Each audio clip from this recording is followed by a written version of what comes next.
From Studio 3 at Buzz TV, it's The Horse's Mouth with Tom McManus.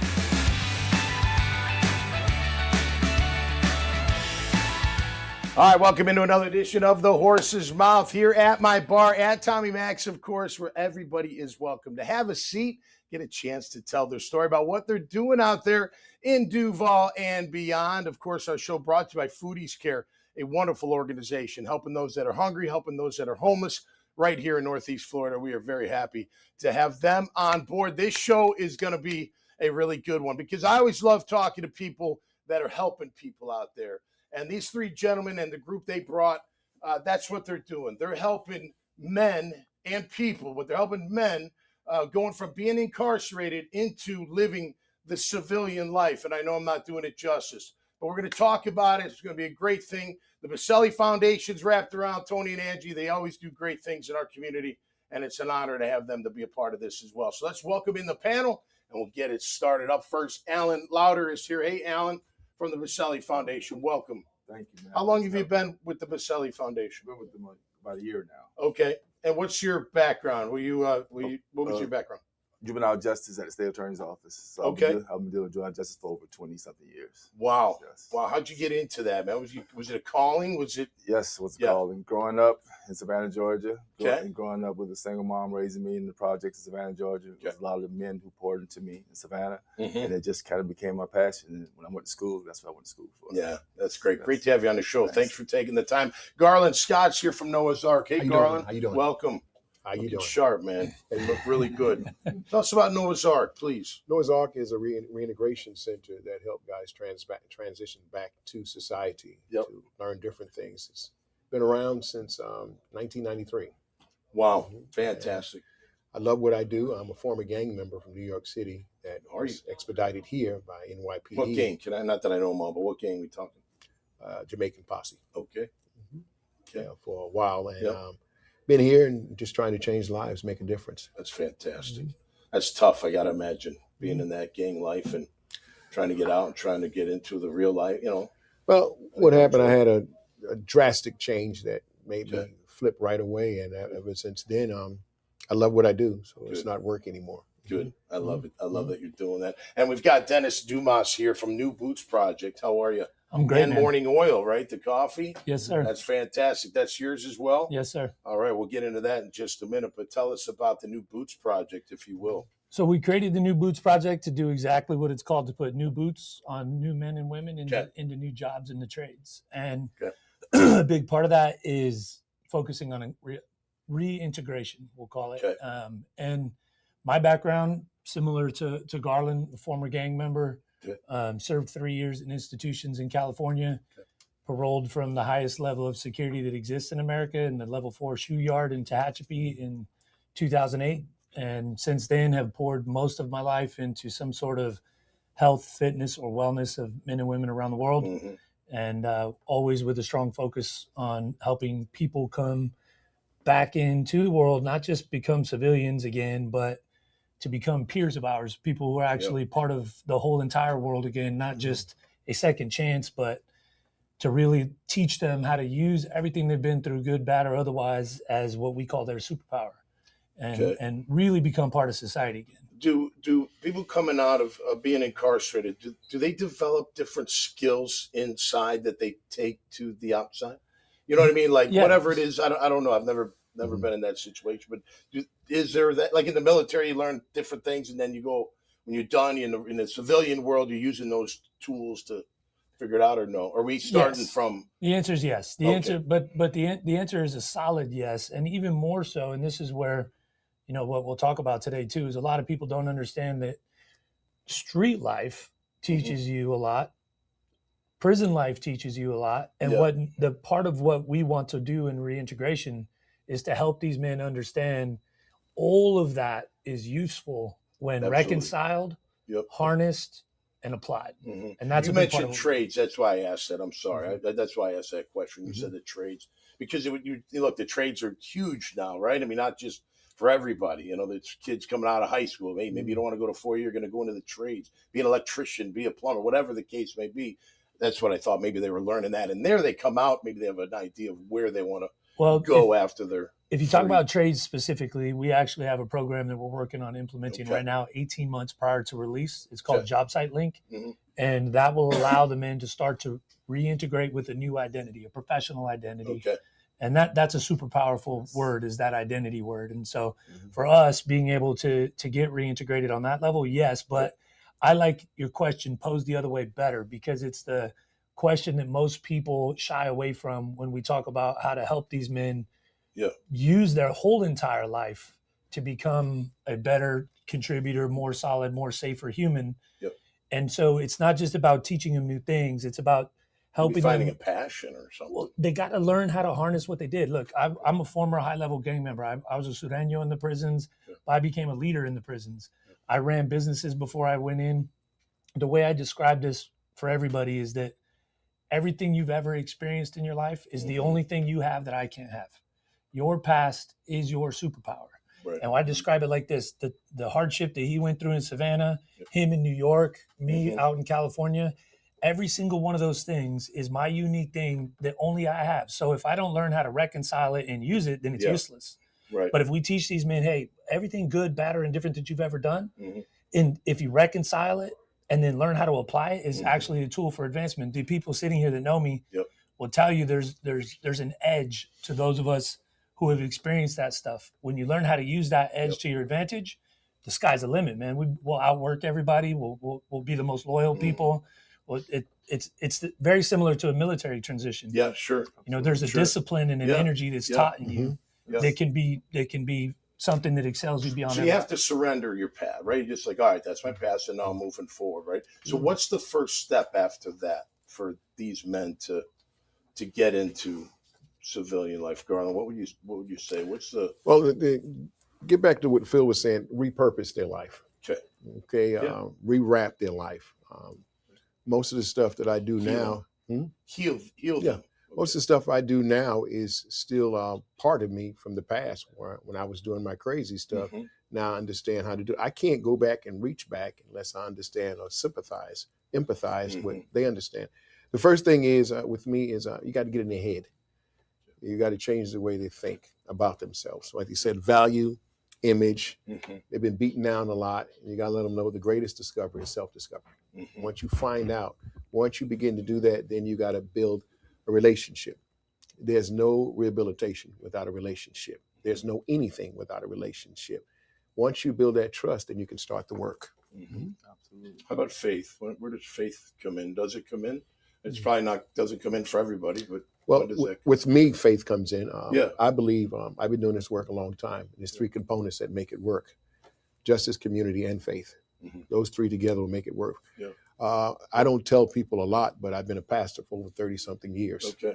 Because I believe a lot of times your title will discredit you in the community because someone came along before you making promises in the name of whoever, Buddha, God, Harry, whatever. So if you go in as John, Joe, Mac, Dennis, whatever, a lot of pastors say, why do you strip our titles?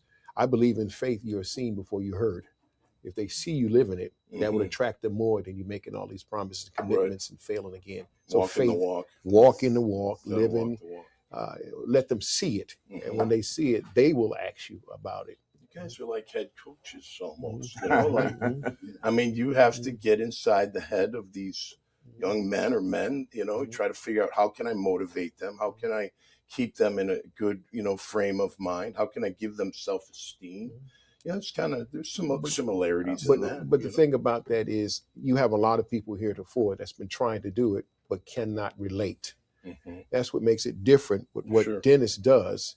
My friend is TK Waters. What makes him do a great job is he doesn't be the sheriff because he's a sheriff. He be the sheriff because he was a cop. He can relate to the tight uniform. He can relate to the hot blue uniform. So we can relate. But us relating is not the finished product. We still need justice on our side, law enforcement. We still need a feeder, and we still need a community for mentorship or alumni mentors, not just regular guys that's got businesses. You need some knucklehead that can tell them, sit down and be quiet. This is what I've been through. Yeah, and help someone else find another path, right? Maybe that could be their path. It's very inspirational. The way that we talk about it, and this is an important component that all three of us believe in, is I use a football analogy, a college football analogy. So I'd say, if you're going to change somebody, the recruitment offer has to be pretty powerful. Mm-hmm. But for you to create a recruitment offer, you have to recognize that the other side has some impact and some value. So let's use Ohio State. I always use this example. So Ohio State, I live next to the stadium this is an analogy. I lived next to the stadium my whole life. Wore the jerseys. My uncle went there, played. I got a full ride coming when I graduate. I mean, this is my whole life on the street. We celebrated all their championships in the past. Mm-hmm. That's gang life. That's the hometown offer. You're going to come in as Michigan, be like, hey, you should come with us. Right. The offer that you're going to have to make has to be so genuine, so powerful, so complete and bulletproof for you to change that person. That is us over here. We're Michigan and the streets are Ohio State. The problem is that currently all these silos of good people trying to do good things, it proposes gaps in the fence. Yeah. And if I'm the hometown offer and you told me, I'm going to bring you to Michigan, but you're not going to get to play the position that you really wanted to, I'm not coming. Or if you came in to interview me at my house and then he came a different day and you made a different comment or spoke to me a different way, I'm not coming. The issue is on our side, on the Michigan side, too many people that want to help with reentry haven't made it to the evolution in their mind and heart yet that the offer, that they deserve the offer. They still treat too many of these men as if, why should I have to create such a great thing for them? They're criminals. Well, then why are you trying to help at all? Right. But if you really believe in the offer and you're going to put it together, then you have to believe that redemption is real and possible. And that when they have gone through that path of redemption, that it can be moved beyond. And then they're your peer again and not a project. And that conversation right there is at the heart of why recidivism is terrible and why people don't trust the system. Mm-hmm. When did you guys, you said you had an incident that happened. When did you, okay, I'm ready to leave this life, lead this other life, helping other people? When did that moment come from? I have a very distinct moment, so I'll share it quickly. I got, obviously I'm not Hispanic. I'd probably see that on the camera too. You're not? You're shocking, right? So, but I ran with the Southern Hispanics in prison because I grew up in Southern Hispanic neighborhoods and gangs. Okay. So at one point in the prison life is intense in California. Lots of riots and things like that. One of the riots, the group of whites that ran that yard during that riot accused me of something I didn't do. I got a year of my life taken away for an attempted murder charge that I had nothing to do with. Okay. I got put in what's called administrative segregation. In administrative segregation, it's a 6.5 by 8 foot concrete cell that you come out of for about a half hour a month. Other than that, you read, you train, and you work, or you sulk and you feel sorry for yourself. One or the other. There's only two paths. There's no in between. Right. So for me, I was mad. It was like, I didn't do that. You know what I mean? I didn't put that man in the hospital. I didn't do any of that stuff. So why am I here? I shouldn't be here. Well, one day, very clear dates, I can remember how it smelled, the weather, everything. I got a year added to my sentence in the committee. And to be just for everybody's understanding, committee in prison is me handcuffed to a chair and my boxers with men in suits, and that's my fair representation. So they took that year from me, and I went back up to my cell. I'm looking at that piece of paper, and for the first time in my life, I sat down on that cell and I said, well, this shit is my fault. 100% of it's my fault, because if I hadn't done the things that I did to get put in prison in the first place, I would not be susceptible to these additional charges. So when you say, what's the moment to change your life? That moment. I sat down for the first time in my life and said, I'm not mad anymore. This shit's on me 100%. Right. And from that distinct moment forward, I turned my life into a life of service, a life of understanding relationships and psychology, and took off on a better path from that moment. That's fantastic. That's your why. We all have our why. Like, what do you do? What you do? How about Alan? How about you? Is there a moment for you at all? Like, you've been doing this a long time, helping folk. I think the moment for me was the gentleman who trained me, because I come from a sports background as well. The way he trained me and a buddy of mine, the time he put into us. He when the recruitment started for me and my buddy, us both being All-Americans and being highly sought after, our mothers didn't know how to handle that. And he went and sat her down and asked us he moved us into his apartment. He moved us into his apartment. He moved out and moved in with his fiance. And we stayed in that apartment for 2 years. And he trained us every morning. He woke us up at 4:30. He cooked us breakfast. And he trained us. With mentor. And we read scriptures every day on the way to school. And he asked us what the scripture meant. And then he'll tell us what the scripture meant. And he did this for 2 years. Yeah. That changed the whole trajectory of my life. And then one of the things that Garland said goes back to about a man, you have to be this was the philosophy that I kept and I share with every young man. You have to be mentally, physically, and spiritually fit to be the whole man. Mm-hmm. For sure. There's no other way. And that was the way he trained us. Everything he would show us physically, he would show us mentally, and then he would show us spiritually. Yeah. And that changed my life. Showed you there was something else, something better, right? Different path. Absolutely. Yeah, you know, I interviewed I'll leave his name nameless, but it was a long time ago. I interviewed a former JAG teammate of mine. Grew up out in the east, was in the 9th Ward of New Orleans. And he said, you know, that my whole life growing up, I was taught that white people hated me because I was black. He's like, I really believed it my whole life. Mm-hmm. And then I went to college and got in a locker room, and I figured out they were lying to me the whole time. It had nothing to do with that at all. And locker rooms, like, that's what made me bring that up. Like, locker rooms, man, they're so important, you know, when you can cut through all the BS. Absolutely. All that matters in a locker room. It doesn't matter what you look like. It doesn't matter who you pray. None of that matters. What matters is, can you play, and what kind of person are you? That's it. You know, and if you're not that great of a person, we'll live with it for a little while as long as the talent's pretty dang good and you score touchdowns. Then we're good. You know what I mean? But it's true. It's true. You learn so much about so many different people.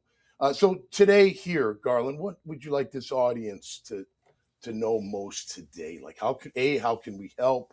I know you're looking for more mentors. B, what else can we do to make this whole thing work? Well, I've been doing this a long time. Mm-hmm. Committed money. Mm-hmm.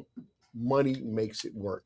It's time to cut through all of that stuff. Yeah. Do it. And with horse's mouth, that's what it's all about. Dennis said, why I do what I do. People ask me a lot. Okay. I'm part of the sheriff's office. I'm over the gang violence intervention. Okay. Yep. Mm-hmm. And I reduce violence. Cool. I was in the gang since 12.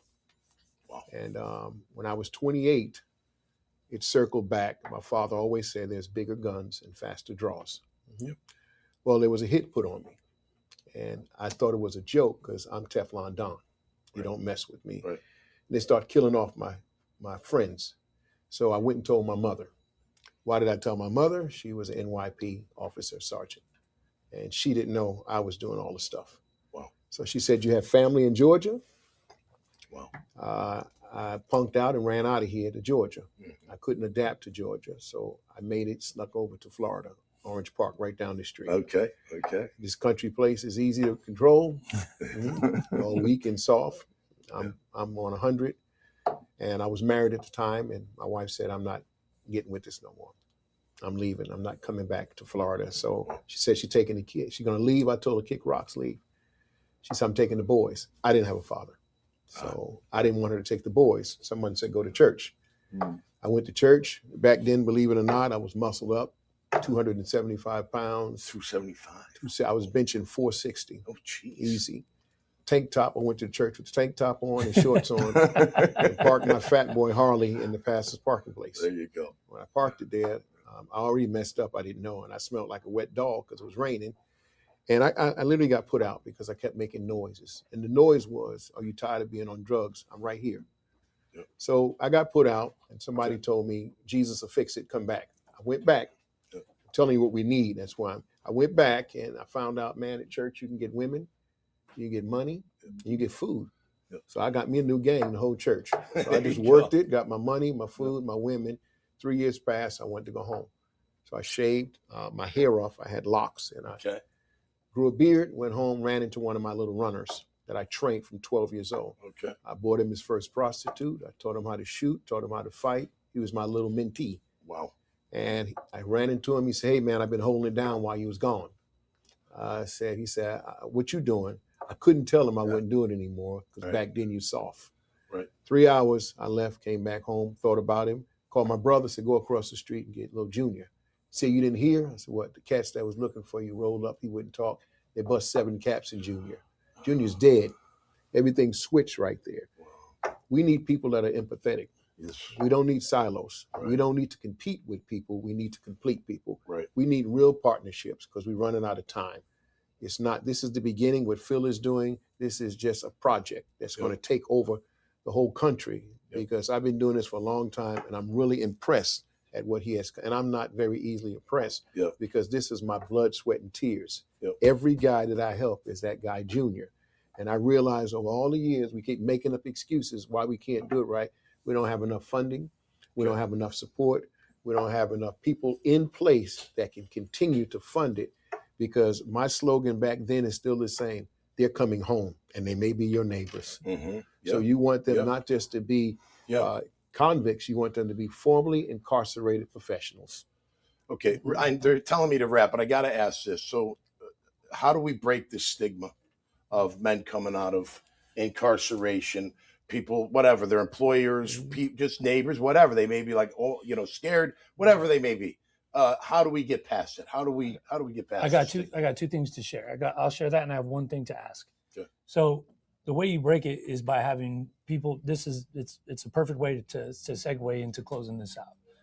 People like me who have participated in it. You know, he shares his story authentically, and I share mine. When a lot of people will say I was in prison, and they don't want to tell you what really goes on in there because they don't want you to look down on them. But that's part of the problem. So the way you break the stigma is for people like me to be completely honest about what I did and when I did it, and then sit in front of you as a professional contributor to society at the levels that I have been.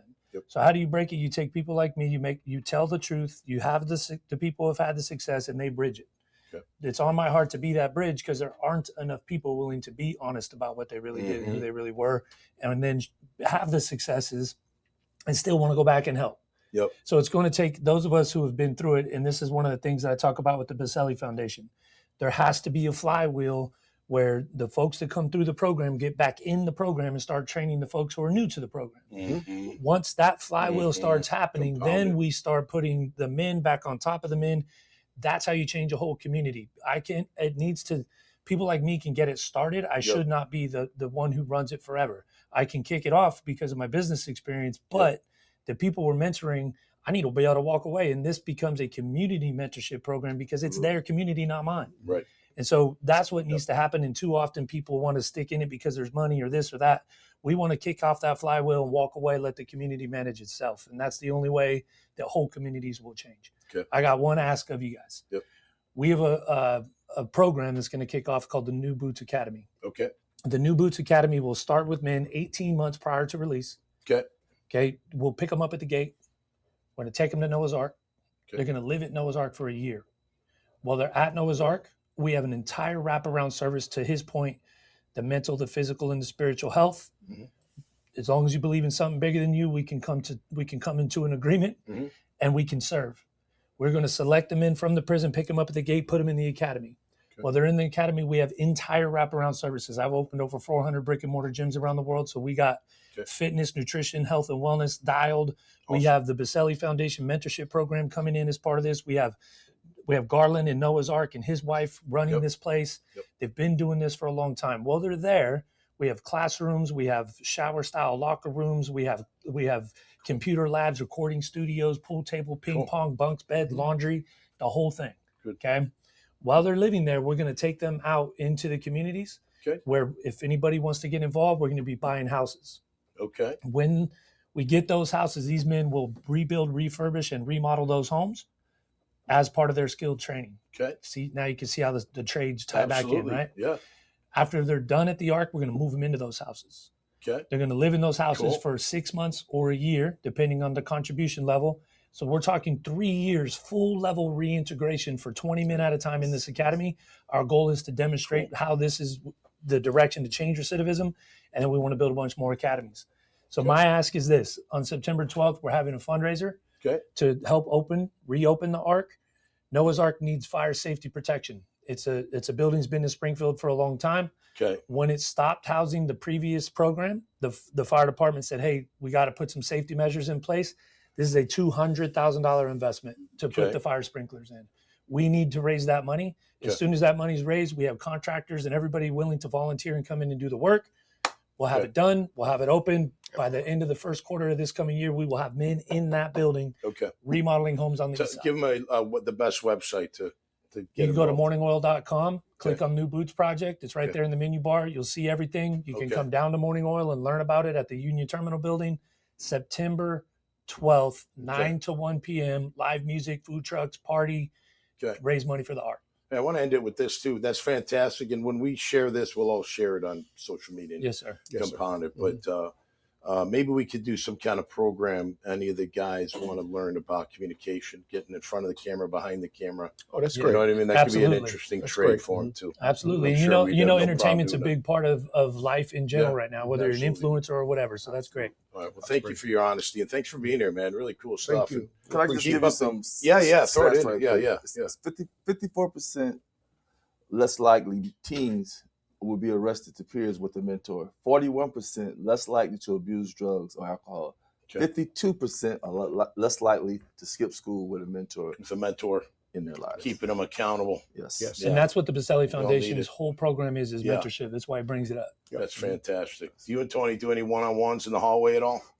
We have. Yeah, I know he got the shoulder replaced, so now's the time to get him. Go after the one he's healing. Thank you guys for being here. Thank man. you All so the much. best. Seriously, man. And he's slimmer Absolutely now. fantastic. Make sure when you watch this show, you can see their profiles. It'll be on the bottom. Click on their names, and you'll find exactly how to get in touch with them. Look, we love anybody. Everyone has a chance to have a seat here. And we love when people come in here and they're talking about doing great work for people out there. The Lord's work, as we call it. Again, Angie and Tony, way to lead the way as well. And until next time, stay safe out there and be cool, man. We'll see you right here on The Horse's Mouth.